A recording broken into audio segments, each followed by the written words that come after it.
This is the Psy Squad Detective Agency.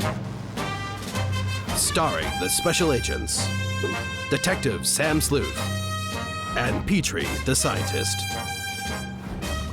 Today's episode, Rock, Clock, Pigeon. What have you got there? Looks like a peanut-based product. You? Pork slices with curdled milk product. So what are we gonna do with them? Your PB&J for my ham and cheese. Yes.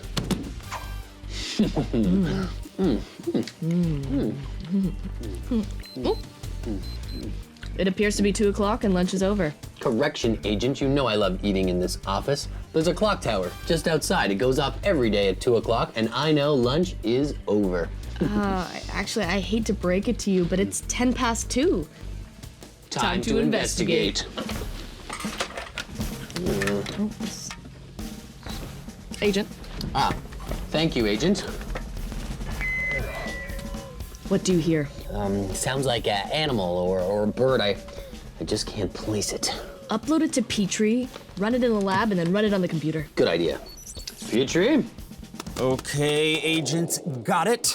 The computer is now analyzing the waveform and checking it against its database. What we've got here is a family of rock pigeons. Yes. Now how are we gonna fix this clock? My guess is that the pigeons have made a nest inside the clock's gears. Gears. Gears are a simple machine and they are very delicate. Their movement is a result of the turning of interlocking teeth driven by springs. This is why we hear a ticking sound with gear-driven clocks and watches. Mystery solved. Thanks, Petrie. I'll call an animal protection agency for the rock pigeons. You call a clockmaker for big clocks.